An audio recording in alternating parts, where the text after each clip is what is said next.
Yo, what's up, guys?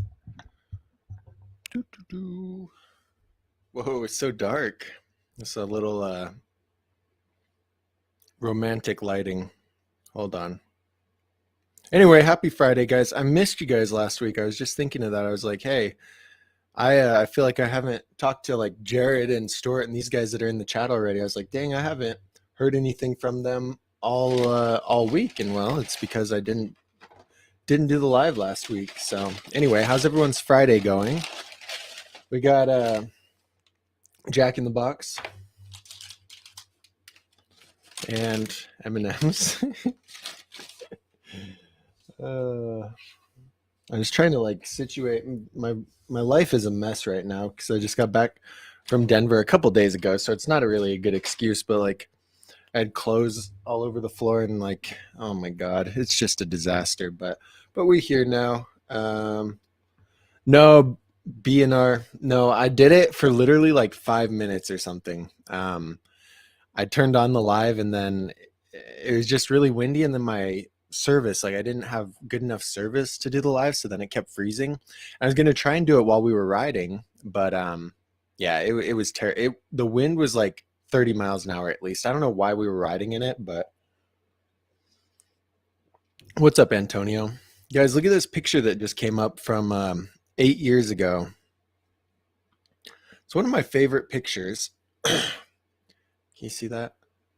It's just a hop whip up there, but it looks really cool. And you see how you can't see the mountain back there? That's because it was as windy as it was last weekend in Denver.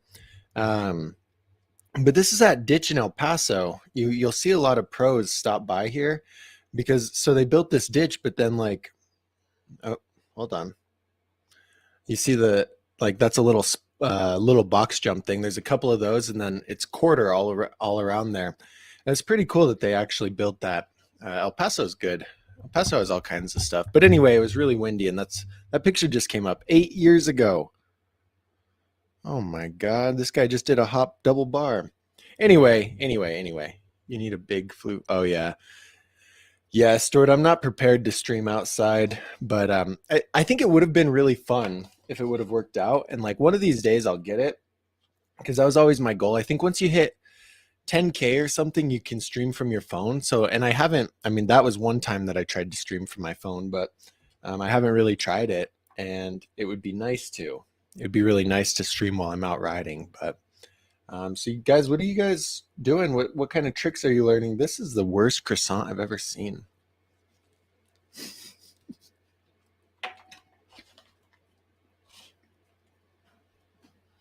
Mason, what's up, Mason? I made a channel. What? Oh, name. Now you have a dog as your picture and not your bike. I don't know if I'll ever recognize you anymore. Name. All right, I'll try and remember that. What's up, Victor?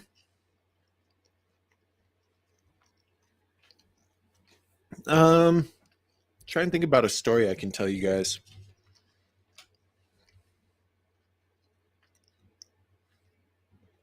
I mean, I just talked for like 5 minutes, and I was going to say 15.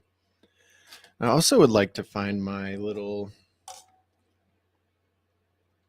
SD cards. I think they're all in my backpack.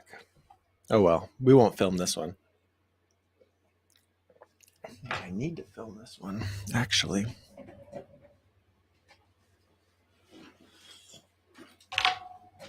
This is the shadow bag. It's got everything I could ever need in here. Somebody said pump track. Who's riding the pump track? User 99000 is riding the pump track. Man, when we were in Denver, we went to, I think it was 3 altogether. But dude, the one in Belmont was so fun. There was one, the one we had to hop the fence for was huge, but it was like, I swear to God, it had to be like half a mile from the starting point to the end point, because there's so many like interloops and everything like that you pump through about half of the track and you're dead. You are sore, you're dead, you're done. And so like it was fun, but it was almost too big to have fun on. Whereas the one at Belmont was a little bit smaller, but it was like the way everything was linked together. There was more transfers, and it was just I don't know, better experience overall. Belmont, 10 out of 10.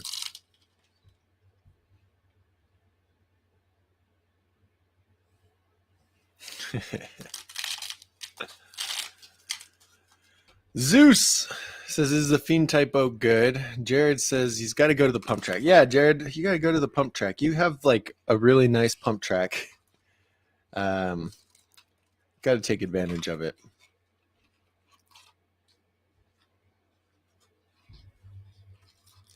Like I got to get all these SD cards, and then I got to film this. Otherwise, I'll have to fire myself, because this is a very important part of my content strategy here.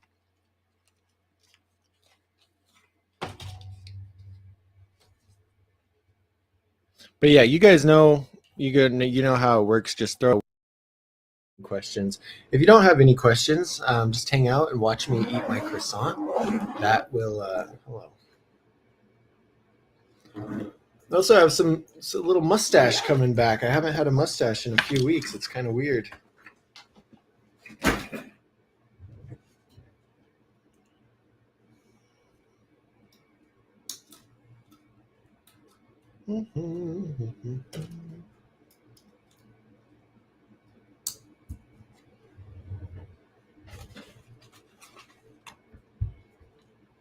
Okay, cool. That's good. I'm going to record.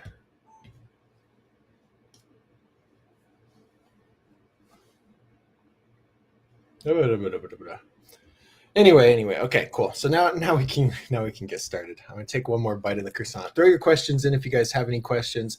If not, just tell me a cool story. Tell me like what you guys are doing this weekend. What tricks are you gonna learn? You know,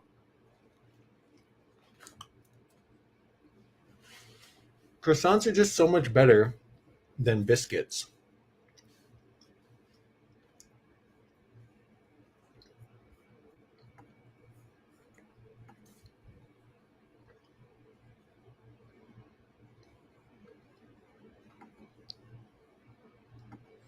Hey, Name says to subscribe to his channel, so I'm gonna try and do that. Hold on. What's up, Devin?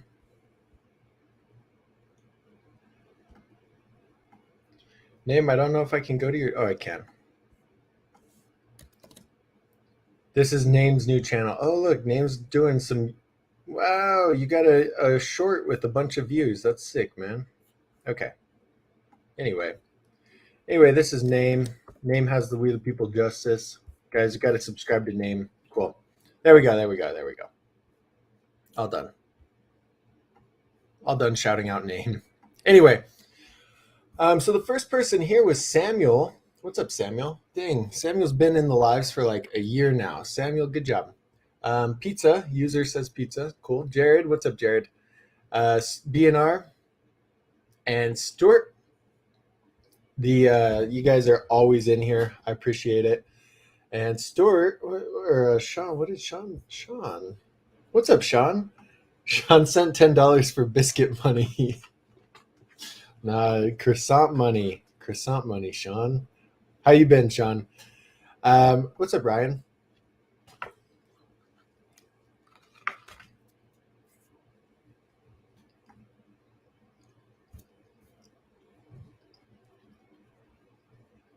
I always think it's a good idea to try and eat on these, and then then it's not. I just hate awkwardly chewing. But anyway, I'm gonna go through these comments. I'm gonna look for some questions. If you guys have any, like I said, just throw them in there.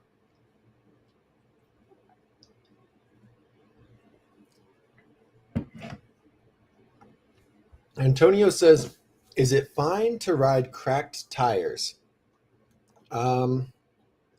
I mean, I'd say yes. You probably I guess I wouldn't recommend it. I wouldn't say like, hey, go out and buy some used cracked tires and ride them. But if you got cracked tires, you're gonna be fine for the most part. Like it's not as dangerous as riding cracked tires on a car, right? So yeah, you'll be fine. I don't think the pressure or the weight of you and everything is gonna really affect it that much. Granted, if you have the money, change them out because you ever been at the skate park and somebody's tire blows up and it sounds like a gunshot? Like we were at Denver one year. It was 4th of July, and at the downtown skate park in Denver, super sketchy. Somebody's tire blows up, and I swear to God, like 4 or 5 people drop down on the ground, like thinking someone's driving by, right? And moral of the story: you don't want to ride cracked tires and do that and put those people through that stress. All right, you don't want to scare these people and think that somebody's shooting at them. So if you can avoid the cracked tires, avoid it. But you probably won't die if you ride the cracked tires. You know what I mean?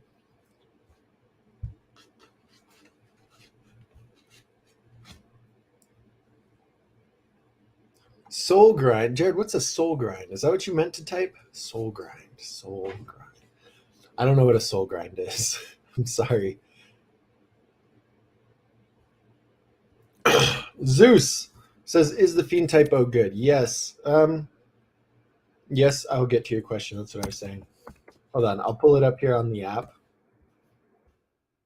I don't think it is. Like, I mean, if you're talking about quality, like, no, it's not the best quality. It's not very good quality. But I think the value's half decent. But it's been a while since I looked at it. I'm gonna share it on my screen. Zeus, have you looked at the app? Like, get the app. It'll make your life easier.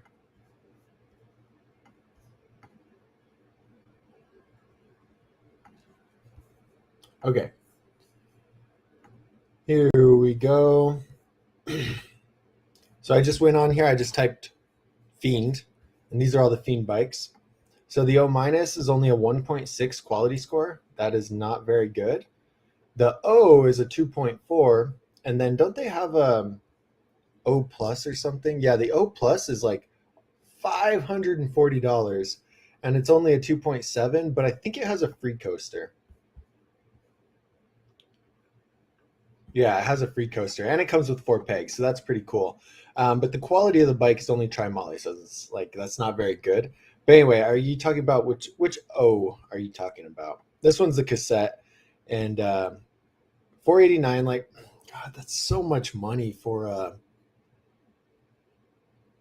um, for a low quality. Like the value score is only 3.5 on here. Granted, it's like what would that be? Almost 3 pounds lighter than the Kink Whip, so it's a lot lighter, but the quality is just not there. You got high tensile steel forks, high tensile steel bars, only some chromoly in the frame.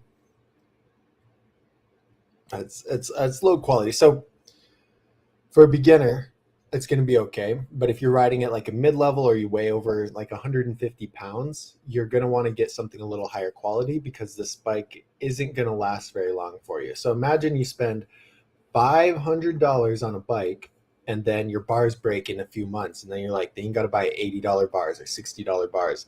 That's not very fun. Or your forks bend or even your frame bends. Like, that's I just want to minimize that for you guys because that happened to me. Like my first bike, my second bike, got the bikes, rode them for a few months and broke different parts because I had no idea what the quality was and especially like how much I weighed. I weighed probably 180 pounds, 160, 180 when I first started.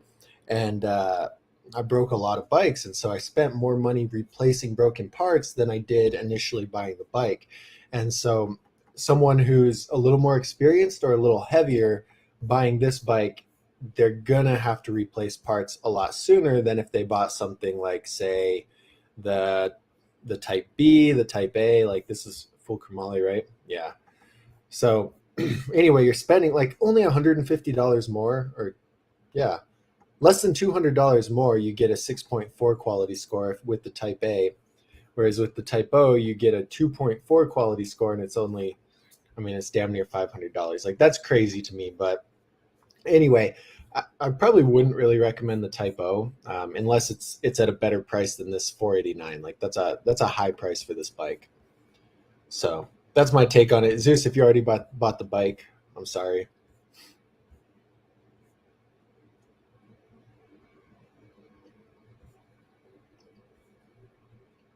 Devin's learning how to grind ledges. You learning feebles, double pegs, Smith. Which grinds are we doing on the ledges, Devin? Chad, how you been, Chad? Chad, have you found time to ride? You've been able to get out and ride your bike? Are you still busy?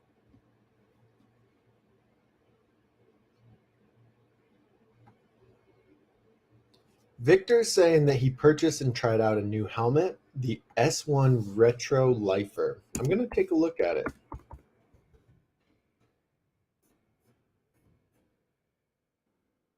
Oh, this is cool. It's like the that full cut helmet by Protec. That was my first not full face helmet. Does that make any sense? Wait,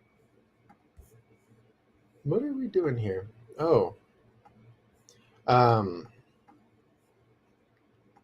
I always thought the full cut helmets look goofy, but then I got one and they look way better than I'm trying to think of. I don't have a helmet here, but they look way better than the helmets that go on your head, but like sit way up. You know what I mean? That was my biggest fear is that I'd buy a helmet and like it would only cover this part of my head because it was sitting so high up on my head. And so I got a full cut, the ProTech one, and I loved how that thing fit. It was comfortable, covered your whole head, like you didn't have to worry about it. And this looks pretty good too. Looks like it has lots of coverage, different pads. Nice, nice. It also, but it looks pretty hot, like not very breathable in here. No, I guess there's holes. There's little vent holes in the ears so your ears don't get hot. That's cool, man. That's cool. You'll have to keep us updated how you like it, but you said you love it, so that's good. Whoops.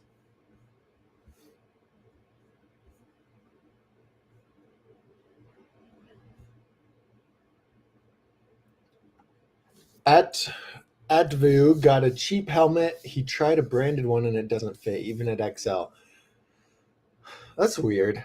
Helmet sizes are always odd. When I was looking at mine, I was trying to figure out if I needed a large or I needed a medium, and then I found out they have like extra small to small, so it's like two sizes kind of merged together, and then a medium large, and then an XL XXL, and the best way to do it's just to measure your head before you buy it for sure. But Adview, what if you were buying a kid size? What if it was a kid size extra large?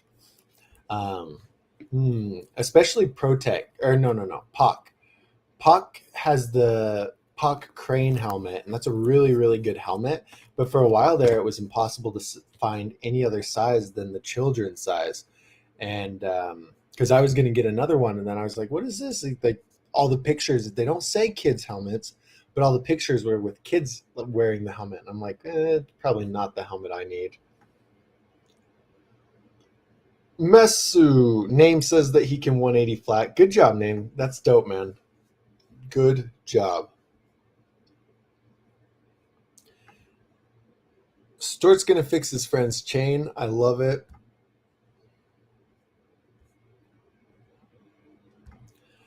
User says, "What wheel set do you ride?" And currently, I'm riding a they're BSD street rims. No. BSD street front hub, BSD Revolution rear hub, just laced to Fly Lunar rims. Um, the reason I went with that was because they came with hub guards, and as you guys know, I think hub guards are a ripoff, and I will never buy hub guards because they're a ripoff. So anyway, this is the hub I'm riding. Best hub I've ever had, hands down. I kind of hated it for a little bit, but now I love it again. But the whole concept here is that you it's a free coaster, but there's no slack. So on a free coaster, you pedal and it takes a little bit before it engaged and starts pedaling. So you have slack, right? With the Revolution, you don't have any slack. And as soon as you pedal down, it goes forward, but it goes fakey without having to pedal backwards. and I've really enjoyed it. There's one issue. There's a lock nut on the side of the hub that, who was I messaging about this? Oh well, maybe it was Kelly. There's a lock nut on the side of the hub that, for whatever reason, they send out without any Loctite on, and then it gets loose over time, and so then your hub skips, and it feels kind of like a free coaster, a broken free coaster. And I guess what you need to do is tighten that down. And once I figured that out, I fell in love with the hub again, so it was good. But then the Fly Lunar rims, I was a little unsure about. I don't think Dan's Comp has them. These are the rim. So they're custom wheels. They're custom wheels laced together. Like I bought everything separate and laced them all together. But I want to show these just because I think they are. I was a little concerned about them with all the holes drilled in them, but they've been really good. They're strong. They hold up. Like it's solid. Um, Look at all these holes. And I thought they were hollow, but they're not completely hollow. They're just kind of drilled out. But in Denver, I tried a couple like say manual 180s and landed really sketchily, very sketchy. I landed like it should have broke the rim. They're still going strong. Oh, look at this. This is a cutout of the whole thing. So extra rounded edges helps resist pinch flats. Good, no pinch flats. Weight saving holes save rotational weight. Yes. See, but here's the thing. These are still kind of heavy, in my opinion, compared to like other rims. These are still heavy rims, even with all the holes drilled in them. But they're extra wide. It's got a deep rim bed, offset spokes. Cool. I didn't know any of that. I just thought they looked cool, so that's why I bought them. But yeah, that's what wheels I'm riding. That's what wheels I'm riding.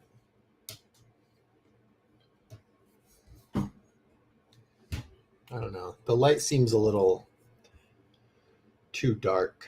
Oh, and I'm wearing a. I think every single live I've done, I've been wearing a black shirt, and today we're wearing a gray shirt.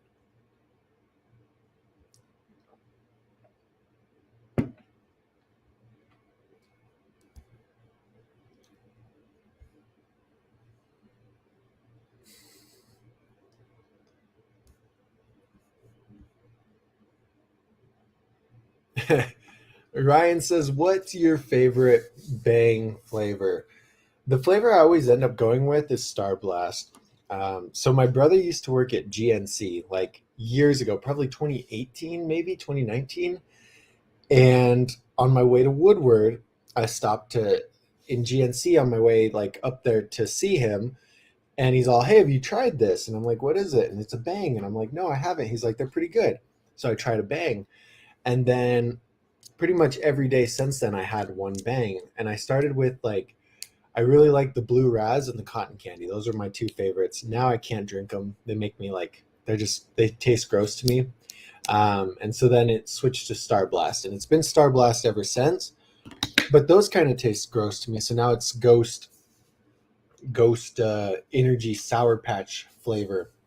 I gave one to Jared when we were in Phoenix, and he said it was pretty good. So that just confirms my suspicion that they are in fact pretty good.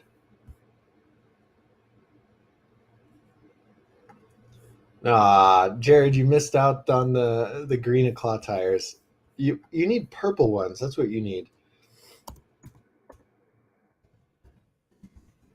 I think the purple ones would look good. I don't think they make them, but purple ones. I mean, you could. I know they make purple tires, just not the claw tires.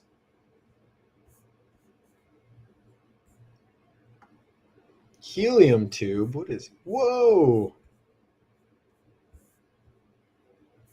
Hey, Jared, look at this. Now imagine this on your bike with a purplish blue sidewall. That's pretty sick. Hmm. And then they had the green ones too. But oh yeah, look. That would look good. That look good on the bike. Get that, Jared. Get that instead of the green.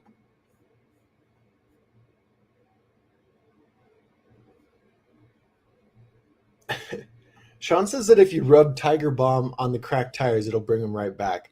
I don't know if he's being serious or not. He probably is. I hear crazy stories about Tiger Balm, so you should try that and let me know if it actually works.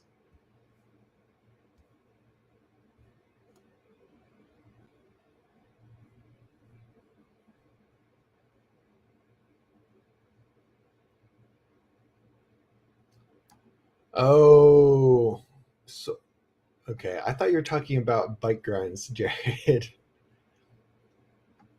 Hey, what's up, Kevin? Kevin's made it 4 days without drinking bang. Kevin, are you drinking anything else, or you just like you quit it cold turkey? You quit the bang cold turkey. Also, Kevin, do you want to ride tomorrow or Sunday? Let me know which day. Let me know. I'll come up and we ride bikes.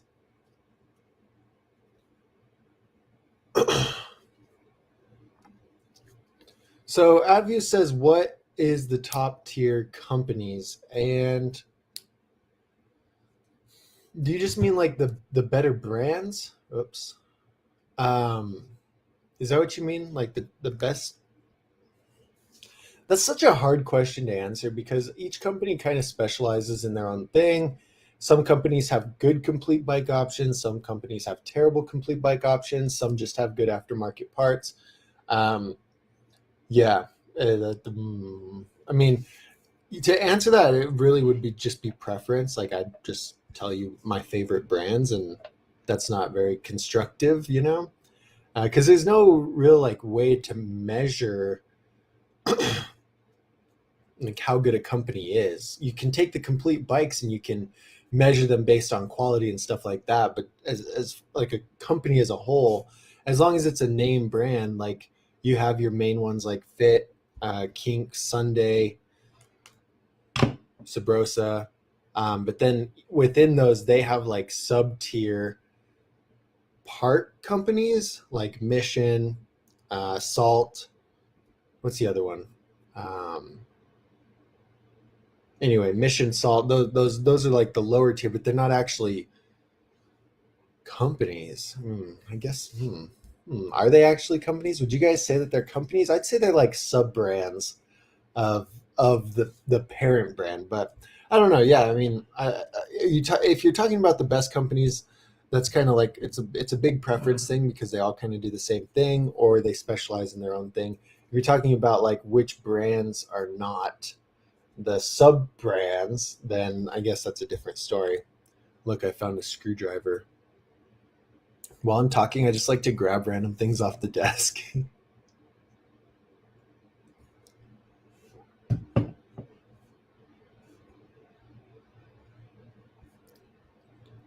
Lucas, what's up, Lucas?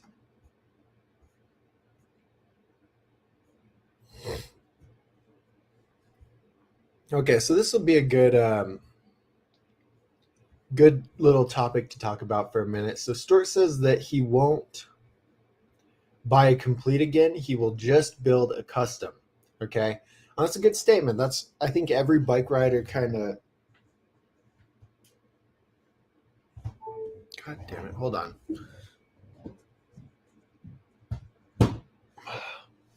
I kicked my where my computer's plugged in and unplugged it. Anyway, so Stuart says that he won't buy a complete again. He'll just build custom. And I think every rider who sticks to the sport for a while kind of gets to that point where they're like, okay, I've had enough completes. Now I'm going to stick with custom. Like after probably 3 completes, that's kind of where I got to. I just built up a custom eventually. And yeah, so everyone gets to that point. And AdView says, why? Complete is less expensive. And I'm going to read what Stuart says real quick. Yeah, okay. So Stuart says that he can get every part, the size, color, and geometry that he wants. And I also argue that what you want to do is the reason I would go with the custom instead of a complete is you get much better quality. That's the biggest thing there. And if you are planning to ride BMX for your whole life or for a really long time, you want to have better quality stuff so you're not constantly replacing it, constantly breaking it. Like you want to minimize your off time as much as possible. And when you're writing a complete, you're going to get to the point when you're good enough that things are breaking too often, like where you are going to need heat treated chromoly and you're going to need double or gussets on the frame, right? You're going to need all these extra quality parts that come on custom bikes. And so yeah, you'd want to do that if you're real serious about the sport and you don't want your stuff to break. And then Stuart had a really good point about geometry. You tweaking your geometry in little ways can really affect your riding, your style, what you like to ride, and things like that. And you're really limited on a complete. And so if you're trying to take your riding to the next level and you're on a complete with like subpar geometry, you're really limiting yourself. And by making a custom or by building a custom, you can get it exactly how you want, and therefore be more comfortable on the bike and have better tricks and stuff like that. So that's a good point, Stuart. Very good point.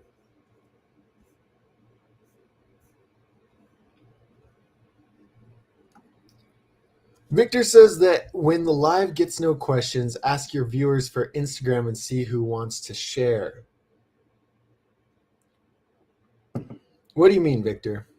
Ask your viewers for Instagram. You mean like go through your guys' Instagrams? I'm down for that. I think that if that's what you're saying, I think that's a fun idea. One time I FaceTimed Jake on the live, and that was kind of fun. We just FaceTimed on Instagram, and like I put him on the live or whatever. That was fun. But yeah, if that's what you mean, that's a good idea, Victor. I'm down. Usually it takes a little bit early on to get some questions, but then like there's 110 chats that I haven't seen yet, so usually it gets down to too many questions for me to handle. Hey Thomas, I was going to ask you. Oh my God, so many questions or so many comments.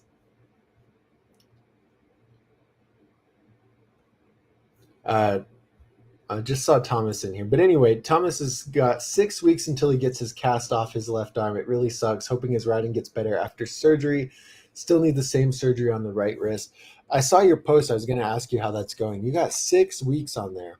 Man, that's crazy. Are you still riding with the cast, Thomas? You still doing fakies and stuff? Or are you taking a complete break?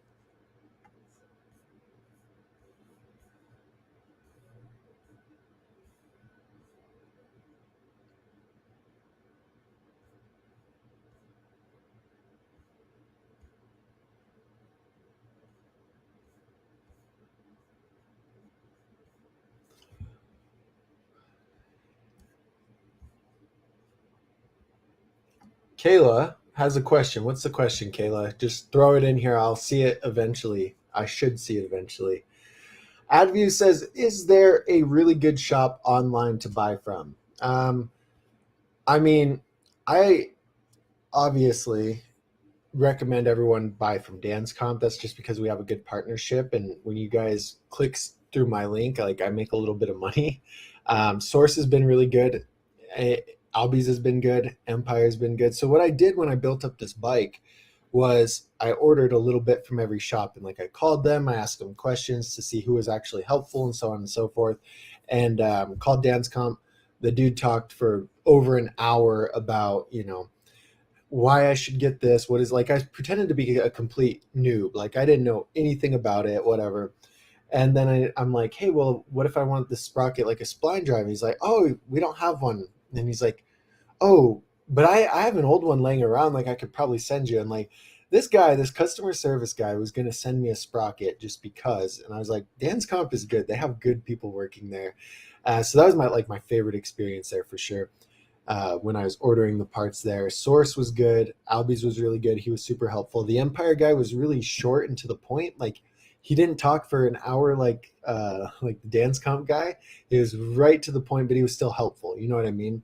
So honestly, any shop except what I've seen, um, Time to Shine, and I think it's just Time to Shine that I've heard bad things about. Time to Shine is the most sketchy one. And it's not that they're blatantly ripping people off, it's more so that they're just selling parts that they don't have in stock, and then waiting until they have it in stock to ship it out, and it might be months. So that's the only one I'd say no. But any other shop, if you find something you like in stock, for the most part, it's going to be fine.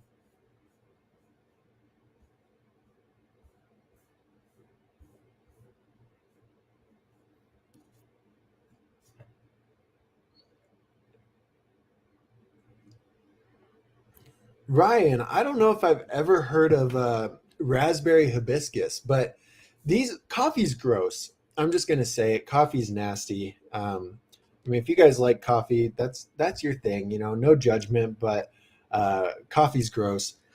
This is good. Like these energy drinks taste good, and there's no sugar, but there's probably a lot of like alpha glycerol, prosylcholine 50%, acusafame, potassium, ascorbic acid, neurofactor. Coffee. It says coffee in here. So, hey, we're good. This says coffee, fruit extract, estrogen. Anyway, there's probably a lot of unhealthy things in here, is what I'm getting at, but it tastes good. So, like, when I roll out of bed and I don't want to feel like waking up, I roll out of bed and uh, I look forward to my energy drink. It's like, cool, I get some joy in the day when I eat plain eggs. Like breakfast is usually eggs and broccoli, and so like you have to look forward to something, and it's the energy drinks that I look forward to.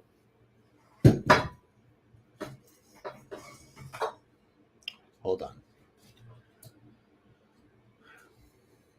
There. I bought a green screen, guys. I bought a big green screen and lights. I'm gonna find somewhere to set that up because what I'm gonna start doing is like podcast news type episodes, but I want to have whatever I'm talking about playing in the background behind me, and like I don't know, maybe I'll have papers and like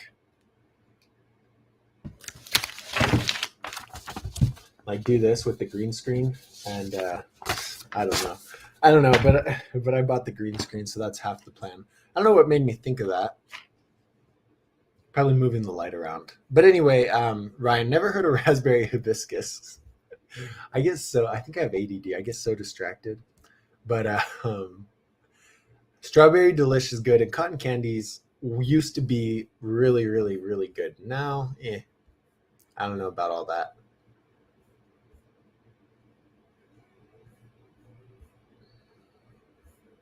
Now I gotta scroll back up and find the comments, guys. This is a fun live. I missed talking to all you guys last week. Um, okay, here's the question. Kayla says, "What fly bikes completes would you recommend, and are you going to be doing a review on the fly bikes line?" Yes. Eventually I'll get to them. The fly bikes did really good when I did them in like 2019, I want to say. Just never had too much of a video, but or never did many videos with them on the website. They did good. But anyway, moral of the story, fly bikes are good. What I would say, Kayla, is hold on. Just get the app. If you're on a computer, you can do it through my website. If you are on an iPhone, you can get it from the App Store. Just click this link, it'll take you there. Um, this is the Dougster Bob app because I put in all the fly bikes. No, I didn't. I lied. I didn't put in all the fly bikes. I will put in all the fly bikes. Um, I think the only fly I have on there is the Scion. But anyway, okay, here's what I'm going to say. I'm going to pull them up on screen first, just so I can get my facts right, because there's 90% of the line is great and the rest of the line is not great. So here, let me put it on the screen.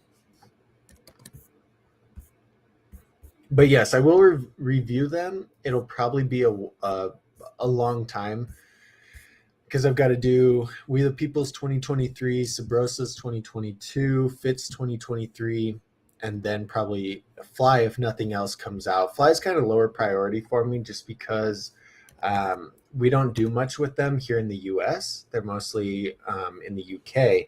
And so where everything I do is based in the US, I focus on those brands a little bit more. Anyway, here's the fly bikes. Fly bikes. And they're great. They have a great attention to detail and good bikes, but the Electron, the Neutron, and that's it. The Electron and the Neutron are the lower quality ones. And like, look, they're $460 for the newer model. Okay. $460. That's a lot. That's a lot of money. And when we look at the quality, It's only got a chromoly down tube. The rest is high tensile steel. Okay, the bars are high tensile steel. We got some chromoly in the forks, not very good because the fork legs still bend because they're high tensile steel.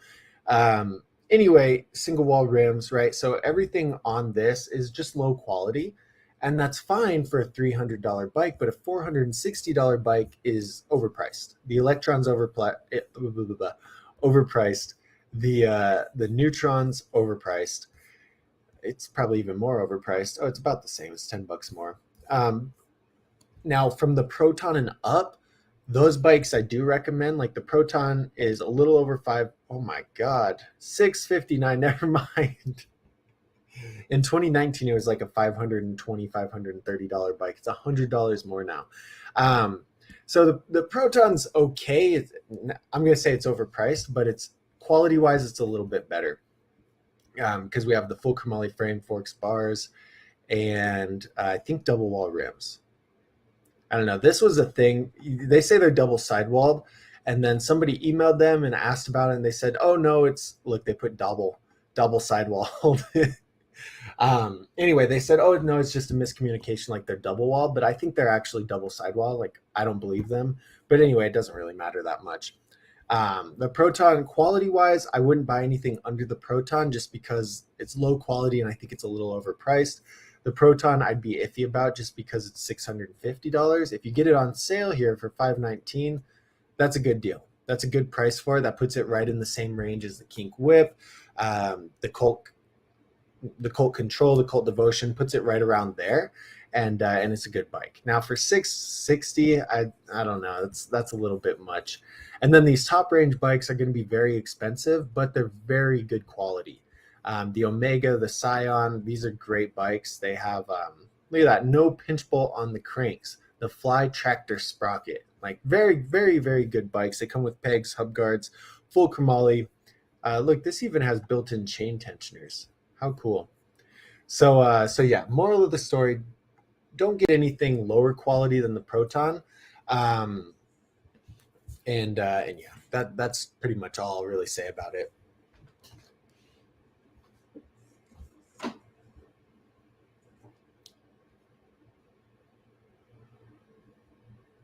Who's spamming?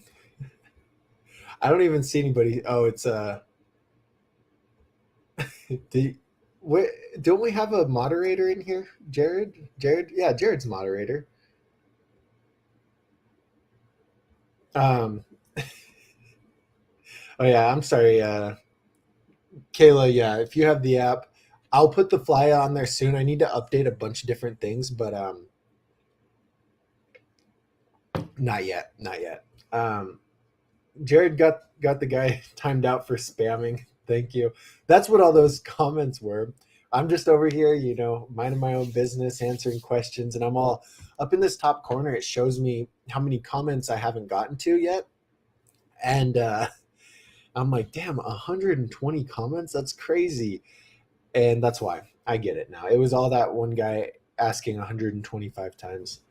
Anyway, good. Kayla, I hope that answers your question about the fly bikes. Again, I'll get to the reviews, but probably not for a few months. And yeah.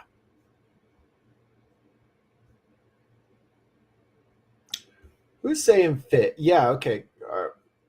Thomas says that we the people in fit completes our aftermarket quality and give you a full start. I wouldn't say fit. I agree with Lucas. We the People has really good options. They come at a premium price, but they do come with a good parts package. Fit this year and last year and the year before, or just this year and last year, is really disappointing to me because Lucas says that he doesn't think they make a full chromoly, and they here I'm gonna pull them up. We'll look at Fit's bikes just because I'm gonna review them eventually, but I really hate talking about them this year. Like I'm gonna pull up two bikes. That's what I'm gonna do. Um, this is like a 2019 bike. 2020. Hold on.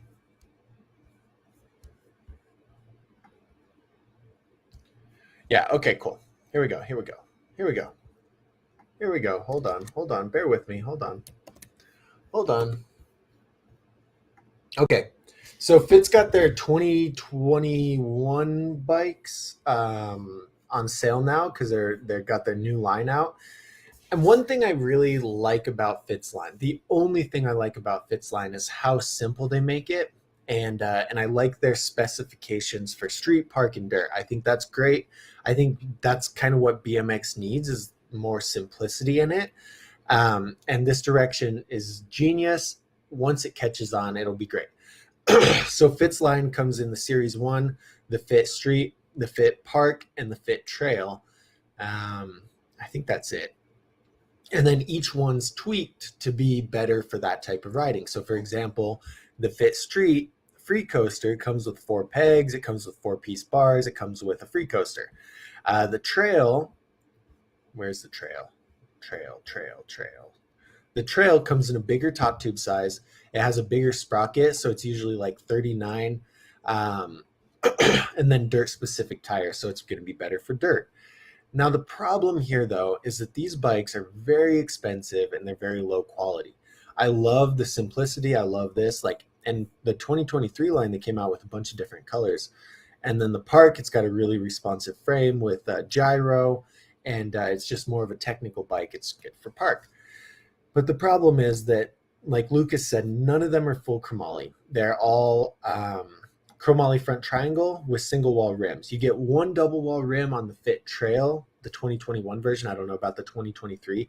And that's the only bike in Fit's line that has a double wall rim, and it's only one double wall rim. That's crazy to me. The other thing, anyway, yeah, just all lower quality. They look great and they're simple, and I love that. But quality wise, they're not there, and price wise, they're just so expensive. So expensive, like almost $600 for this Tri Molly bike. Tri Molly. Yeah, let's look. Double wall rear rim. Where's front? Oh, front wheel. Yeah, Fit single wall front wheel and double wall rear. And that's the only bike with a double wall. Doesn't make any sense. But what I'm going to show you is this is like their 2019 or their 2020 model. They had pro level bikes in 2020. And so then 2021 came out, they cut out full chromoly, they cut out all that. Like this was the sleeper. This was the 2022 or 2020 bike. It's sick. It looks dope. And it was Ethan Corrier's signature bike. But when we look at the specifications, look, full chromoly, double wall rims, I think. Oh, never mind, single wall rims. Anyway, at least it had full chromoly, right? They had the Scumbag, the Sleeper, and one other one. But they were just a step above the quality that they have out right now. Right now, it's pretty disappointing what they have as far as quality, because you can't get a high quality Fit bike. But makes me sad. But whatever. What can you do, right? Can't do much except be sad about it. So.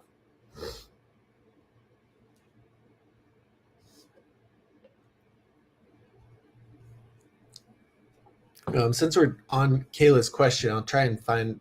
I just saw Kayla say something about left-hand drive. Because I suck, I can only grind on the right. I need a left-hand drive to start with, and Fly offers every bike from the cheapest one to most expensive in the left-hand drive option. Okay, that's a good point. But I'm going to argue here that you don't necessarily need left-hand drive. It's nice to have, but it's not really completely necessary.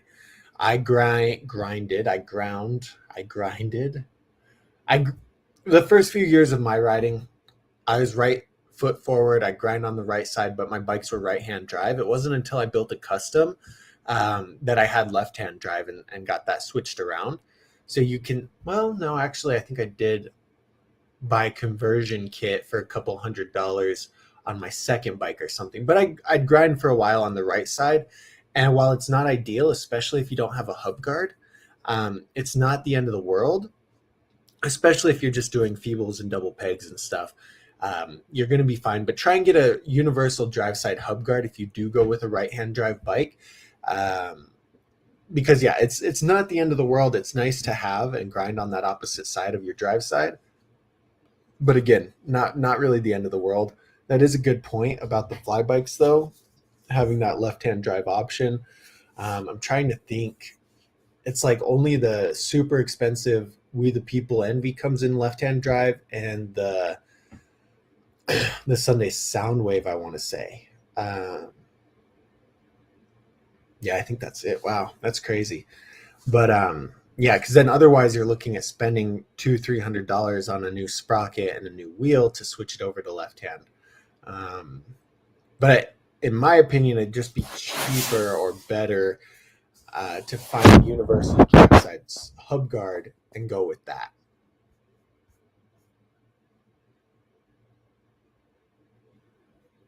Hey, David, what's up, David? David said he's going to send me some updated pictures of the dark wave once he gets the wheels, cranks, and stuff. So you got your frame, right?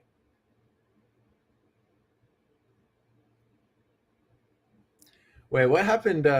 What did Jared do?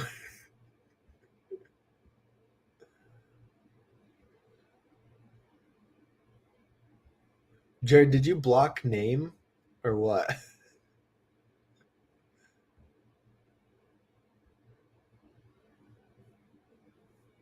I don't know. All I see is Jared say name, I'm so sorry, and then I don't know. But anyway, Jared also said something about Skate Pro, and I ordered my forks from Skate Pro. They were way cheaper than they were anywhere else here. Skate Pro's from Denmark, but they had the Shadow forks that I wanted, and they were very cheap, and they came quicker than God, what was it? Quicker than Albies, I think. Quicker than my Albies order. So they came from Denmark before my Albies order came from Michigan, and I thought Albies is slacking, but oh, hold on.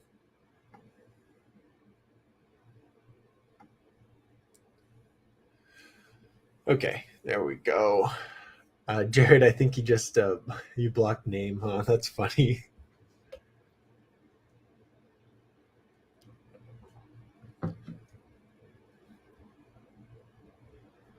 The baby, yo, we have the baby here in the chat. What's up, the baby?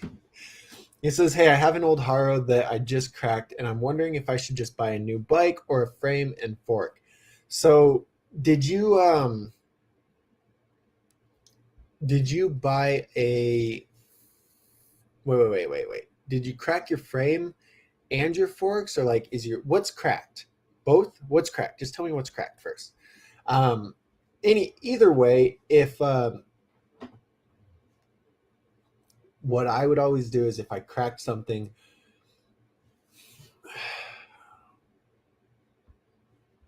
well, I'm trying to think because what I was gonna say is that when I crack something, I just replace the part.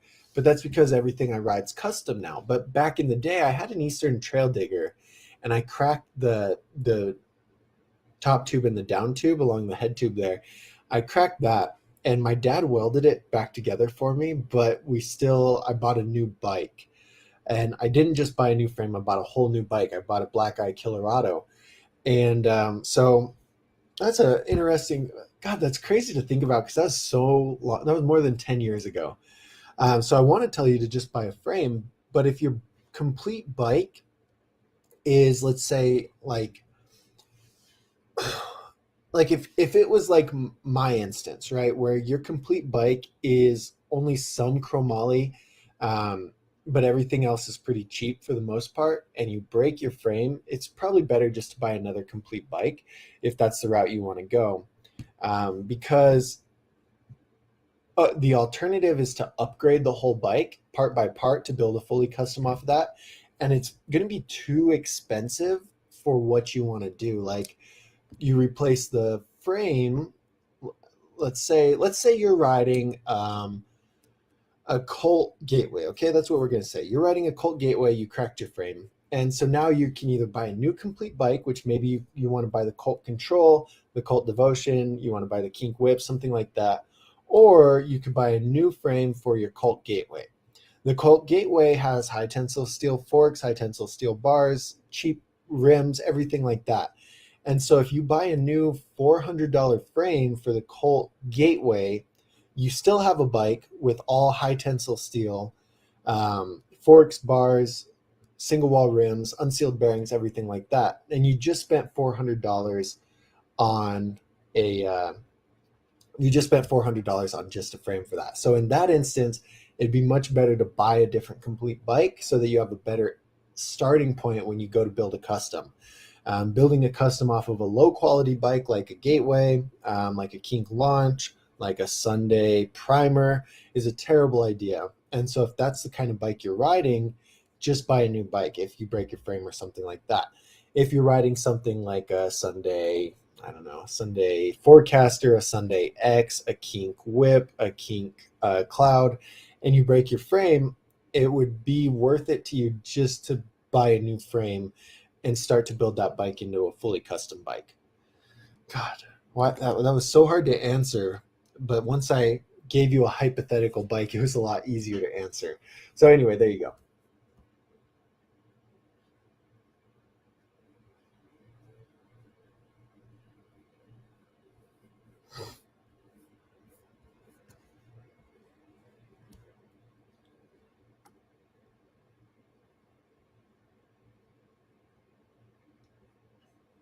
Oh, Jared blocked him. Okay, okay. That's funny.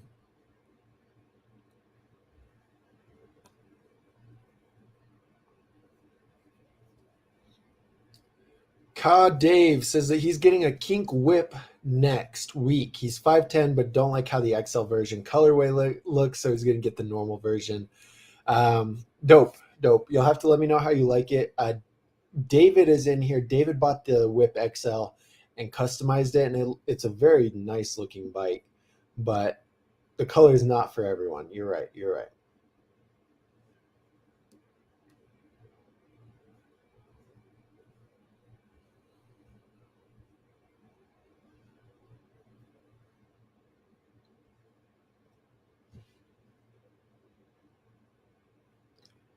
Okay.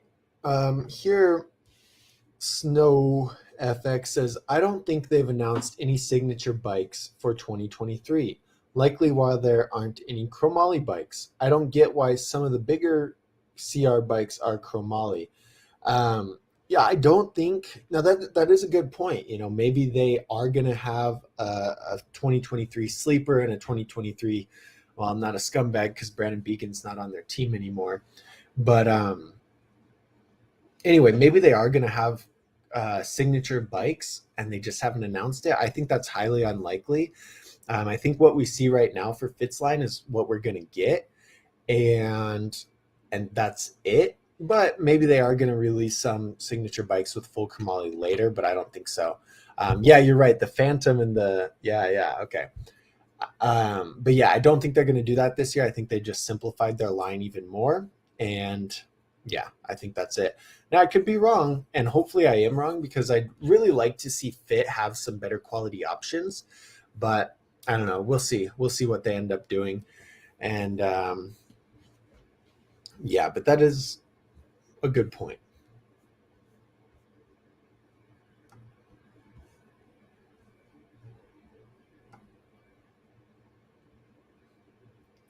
Con Dave says, is spray painting bike frames worth it?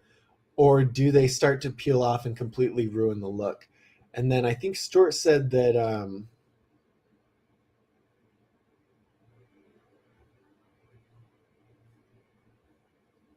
hold on. Yeah, okay. Stuart says that he sprayed a few frames. If you take it raw and prime it and then color, it's good, but powder coating's better. And I'd agree with that. Like for the amount of work you put into spray painting the frame to do it the right way, where you pull the frame off, you sand it, you primer it, you clear coat it, to do it the right way, or to paint your bike in general, to do it the right way is going to be more time than I think you should spend on it, and you can get it powder coated for a lot cheaper, and then you don't have to worry about then you don't have to worry about all that extra work that goes into it.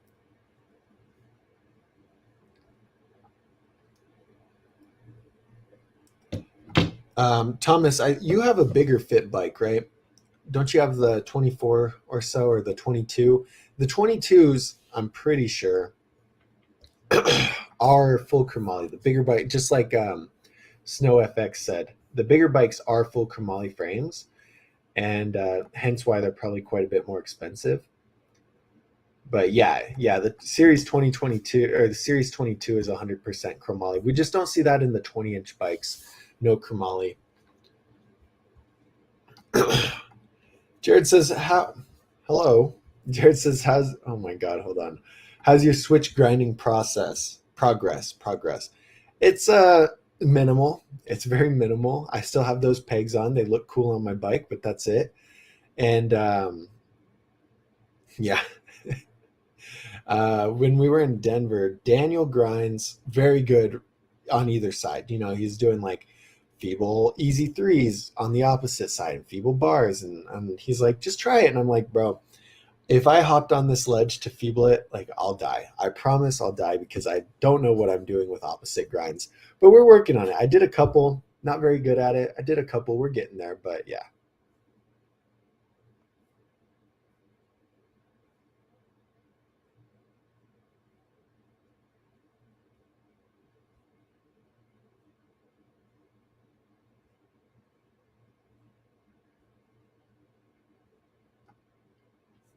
Blue Tiger wants a super short back end. What should I look at? Um, like for a complete bike or for an aftermarket frame? Either way, hold on. There's God. I was just writing about one. Oh, the Envy. That's it. The Envy's like 12.75 on center. The Kink Switch is 12.75. The We the People Envy is 12.7. Those are the only two that I know off the top of my head that have a short back end. But that's something I should add into the app, is like a filter by back end. I didn't know people really looked at back ends like that. Let me double check.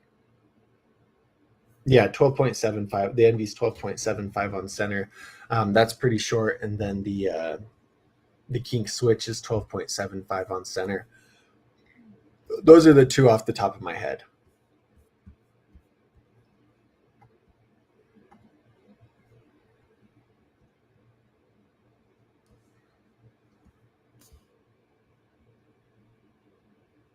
Thomas has a 24, 22, and then eventually he'll get a 20. That's funny.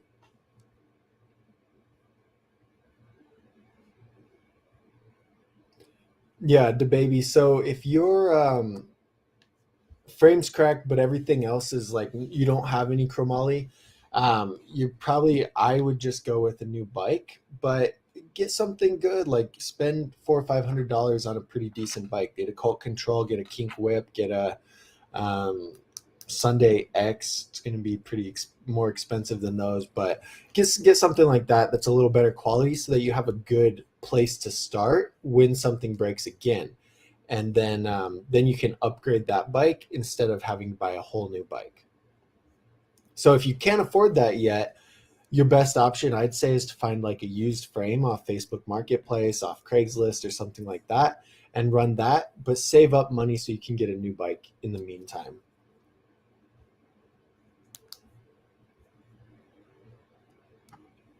Lewis landed his first 180 bar spin 15 minutes ago, and his first switch bar spin a few days ago, but he just doesn't get them clean. Do you know how to get them cleaner? Are you talking about the 180 bar or the switch bar? Which one? Either way, I think what most people's biggest problem with bar spins, like having sketchy looking bar spins, is that they're not pinching their frame right. I know that's my issue on switch bars. If I have a good switch bar versus a bad switch bar, the difference is usually if I'm pinching or not. If my knees are pinched, the bike stays level, the bar comes around, it looks good. If my knees aren't pinched, the bike goes like this, and like, it drops down to your leg, and it just looks really sketchy. But congrats, Lewis. That's a big accomplishment. A lot of people are still struggling with normal bars, not even, not even to mention 180 bars or switch bars. So good job, man. Good job. BNR says, "What is your favorite trick?" It used to be turn down. That was my favorite trick for the longest time, just because I could click them really good and they felt good. But now on the planetary, it's going to have to be sliders. I just slide around on everything. I have 180 slide, 180 slide, slide this, slide that, and it's a lot of fun. So that is my new favorite trick, um, only because of having the free coaster type deal.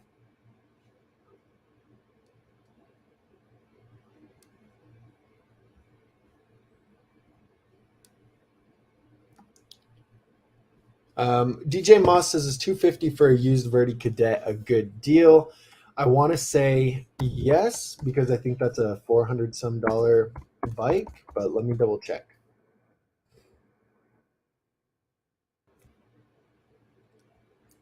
Yeah, 379.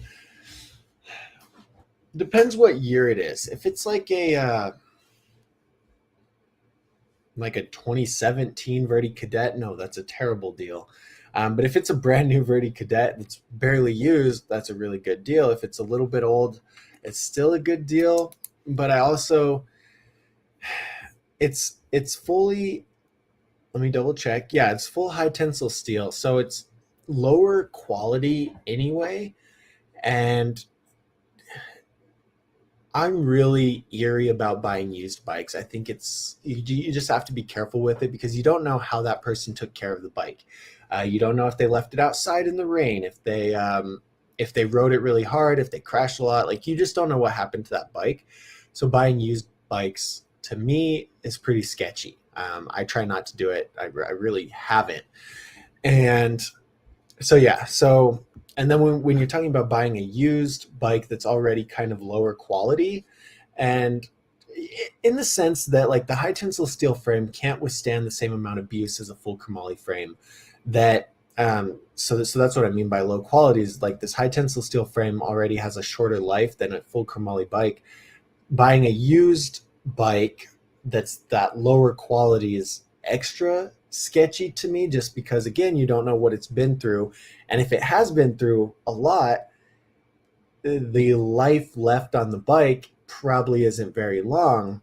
um, so yeah, I mean, that's an okay deal, but I don't know if going used on a Verdi Cadet is the right option. That's what I'd say.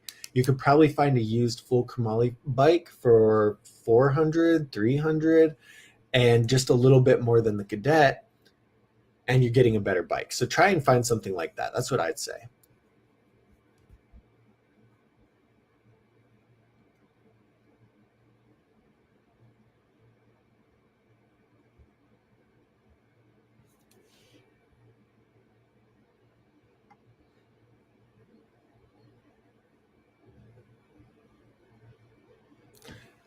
BNR likes to throw in nose bunks and tables. That's sick, man.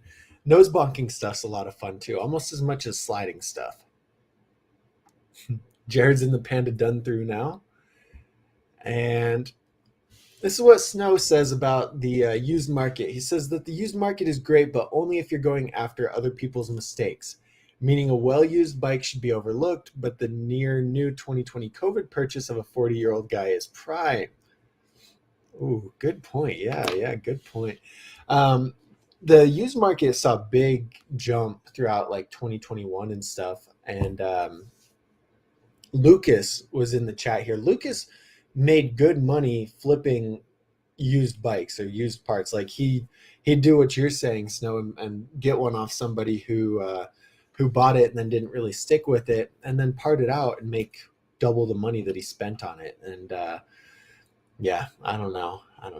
I've never really paid much attention to it, just because I don't want to buy a broken bike from somebody and just have everything fall apart. But it in the UK and Canada, you guys have a much better used market than we do in the US. I think that's one of the things. Like, to drive from the bottom of England to the top of Scotland is like not that far, whereas, like, just for me to drive from here to Denver is 10 hours, and that's only half the United States north and south direction. It's not even going the other way. So, like, to drive to used parts to pick up is really unlikely here. So then we've got to deal with shipping, we've got to deal with all that stuff, and that gets really expensive.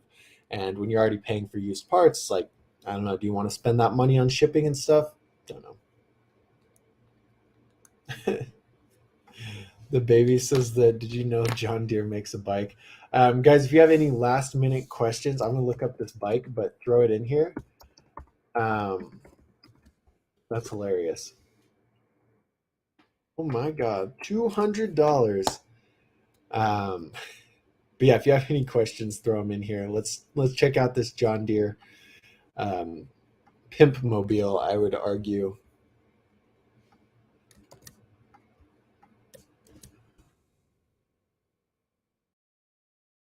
I want to see somebody rolling on this. Look at it. I heard you can actually attach a lawnmower to the back of this, though, and mow your lawn. $206. How crazy. Yeah, comes up. Verified on johndeere.com. All right. Noog just popped in. What's up, Noog? Where'd Noog go? He had guests, but he's here. But you missed it, Noog. It's all good, Noog. Hope you have a good weekend. Learn lots of tricks. Antonio says, "Are the mission forks good?" I'll pull them up, but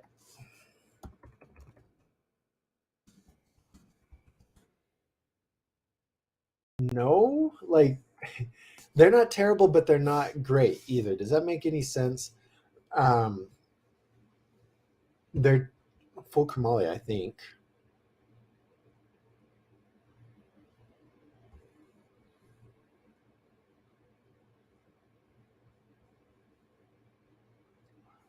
Yeah, so they're full Kamali. They're very heavy, but you just, if that's the top of your budget, go for it. It's going to be much better than like any high tensile steel forks that are on your complete bike.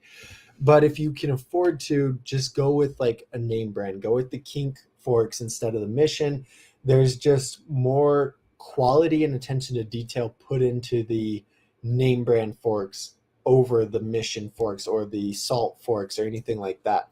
Like, yeah, they're technically full chromoly, but you're still, I promise, if you get to a level of riding, where you're actually doing tricks and stuff, these forks are going to give you issues in the next year or so. And you won't really have that issue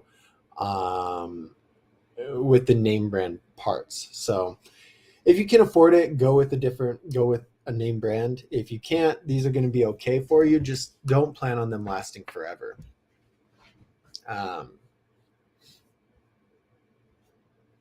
David, I don't think I got the pictures you sent of the dark wave. I don't think so. If I did, I did not see them, but I'm pretty sure I didn't get them. Oliver says, how about the Stranger Royale? Good bike? No. But, just kidding. It's a good bike for the price now. I've ranted on this before. Here, I'm going to pull it up on the screen. We'll talk about this one again.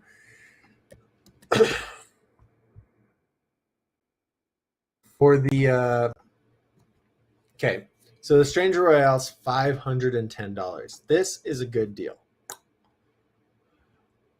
$729 is a bad deal. Like, Stranger did this with their whole line. Every single bike they had in their line was way overpriced, complete ripoff. Then they didn't sell them, and now they're selling them at a discount. And it's like Stranger's trying to screw people over. The Royale, this is a really good deal because this is like, when I looked at it, I was like, hey, this is actually a decent bike. It's just pretty expensive. So they have their signature Eric Lichtenberger frame on it. It's got double wall rims, full chromoly forks, full chromoly bars. Solid. This is a solid bike, especially for $510. Very good. For $729, I wouldn't really go for it, just because I feel like they're just ripping people off. But that's my take on it. But yeah, good bike, especially for the price right now.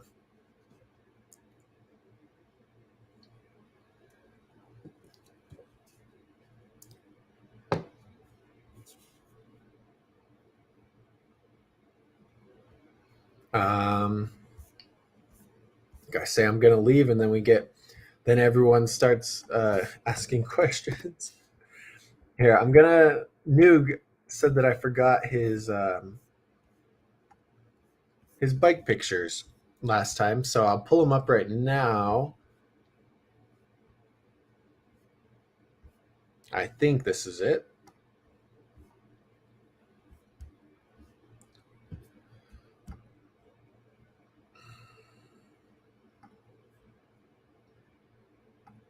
I just gotta share the screen. What is this? What's this frame, Noog? This chrome or this chrome frame? It's in German. I can't read German. I like this white bike though. This stereo. This is nice. Okay, I'm gonna open this up, guys. This is Noog's bike. We're gonna check out Noog's bike on here, and then I think I saw a couple more questions, and then we'll get out of here. I'll go finish my croissant. Look, I only ate this much of it. I'll finish that, and yeah. Hold on.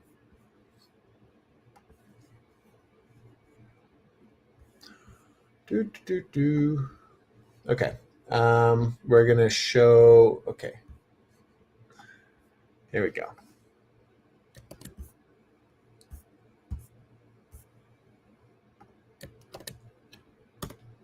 This is one of Noog's bikes.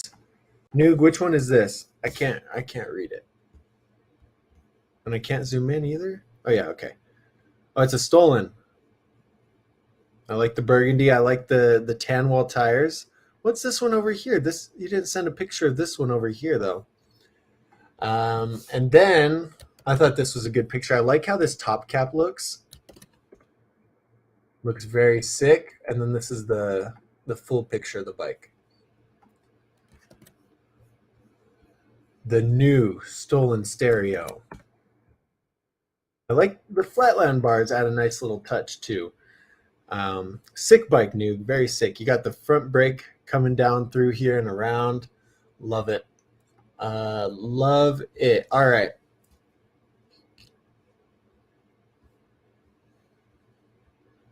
Who's asking about T1 reviews? I haven't looked at any of Terrible One stuff. I don't know too much about it. Is that what you guys were asking about? David, have a good day at work. We'll see you. Oh, I'll pull up your bike. I'll look at your bike now. You said you sent it again. Because Thomas is saying a Terrible One review. I don't know. That's I haven't really paid any attention to Terrible One and their bikes and their stuff, but I will take a look eventually. Noog says, "Hey Doug, how do you send a picture?" So Noog, just send I'm burping. Email me a picture to Douglas@dougsterbob.com. Douglas@dougsterbob.com. Send me an email. I mean, you guys can email me if you have questions or whatever. Like, that's where I send the bike recommendations from. And I check that email every day. I have like 30 minutes each morning to reply to emails, so I always get to them. I tell people they message me on Instagram or something, and I'm like, look, just send me an email because I promise I'm going to forget to reply to your DM. So send me an email. But yeah, if you want to send me pictures of your bikes, I'll throw them up on the screen. You have questions, whatever you guys want to do. But yeah. Dakota's a 23-year-old guy, 6'2", looking at the Williams or the Kink Cloud. Also, go John Deere bike. Yeah, Dakota, I think you should get the John Deere bike. That'd be my recommendation. Just kidding. You're looking at the Williams or the King Cloud. One thing on these bikes that we went over a couple weeks ago, it's really important to know that you're not getting the aftermarket frames on here, right? The King Cloud is not the signature Travis Hughes King Cloud frame. It's just the King Cloud bike with a full chromoly frame on it. It's a full chromoly frame, so it's okay, but it's not the same quality as the King Cloud aftermarket frame. Same with the Williams. The Williams is not the aftermarket Williams frame. It's just a Williams frame for the bike. And this is kind of misleading and kind of confusing. So just like understand that. And so if you're talking about better recommendations, Dakota, I don't know anything about your style, your level of riding, anything like that. At 6'2", I just know you need a 21-inch top tube. So if you're looking for like the best bike ever, the Sunday Soundwave comes in 21. It's the actual aftermarket Soundwave frame. It's got a full aftermarket parts package, so it's going to be much better quality than the Williams or the Cloud. The We the People Envy comes in a 21. Again, same thing. Aftermarket parts package, aftermarket frame, much better quality. We the People Battleship is 20.75, so I think that'd be a little small for you. The Dark Wave comes in a complete. It's 21.25 if you want a little bit bigger of a frame. I'm 6'4", and that's what I'm riding right now. But those three bikes are all signature parts on there, not just a signature bike, but a signature parts. So they'll be better than the Williams or the Cloud, but you're also going to be spending quite a bit more than you would on the Williams or the Cloud. But yeah, hopefully that helps, Dakota. If you want, dude, I don't know if you filled out the recommendation. I don't think you have, but I do this thing where you just put in some information onto a form, and then I send you a recommendation with 3 bikes that are perfect for you.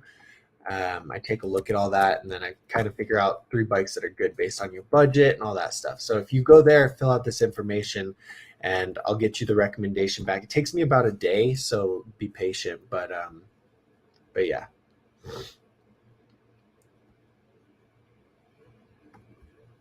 All right, Name. We'll see you later.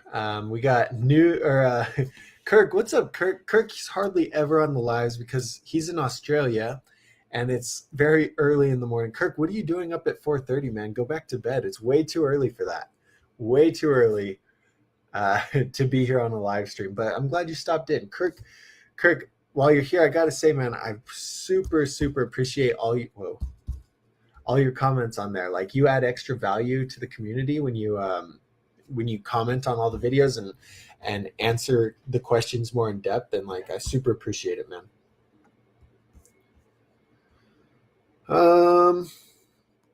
Sergio, this is a good question to go out on. He says, Doug, what do you think about the recent X Games? I think it was pretty cool.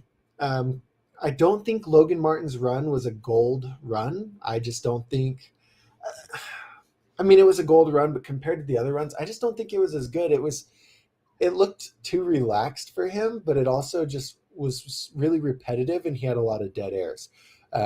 There's a couple of times that he just aired something straight without a trick, and then the tricks he did do were all tail whips or bar spins. We saw a tuck, we saw a double down whip, we saw a triple whip, we saw a double whip pocket air, we saw a double bar spin, and it's like just so many whips that you generally in like feast contests, you lose points for repetitiveness because they judge on amplitude, variety, and course usage. Okay, and he had amplitude for sure. Variety was kind of lacking. Course usage was okay. But now I love Kevin, so maybe I'm biased, but Kevin's run, he was in the air 13 times, he threw 13 tricks. Logan was in the air 13 times, he threw 11 tricks in those airs.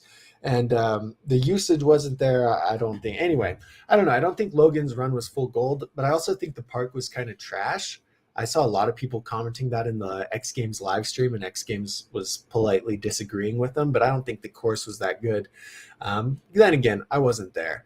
But X Games seems like it's going downhill. I remember like 4 or 5 years ago, it was a big deal to go see X Games in person. And now nobody really cares that much. Like, I didn't really watch it. I just watched the highlights afterwards. And I think a lot of people did that. Yeah, I don't know. It's cool. Good job for anyone who went to X Games and won X Games. But I also think that Logan's run wasn't the gold run.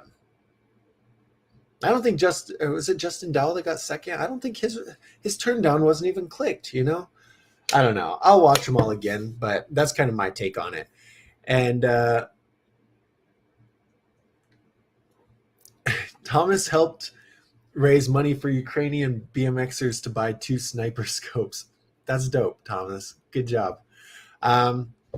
Cool. All right, Thomas, I hope your wrist heals up soon. Guys, I'll see you guys next week. I appreciate you. This has been a lot of fun. And yeah, that's it. That's all I really got to say. So happy weekend, guys. Have a good one.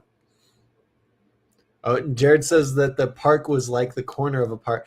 Exactly. Well, last year was at Pat Casey's, which I also didn't really agree with. I didn't think that was a good thing, but they did what they could to make it work. But yeah, the course was teeny tiny. Minneapolis, I think, was in 2018 or 2017.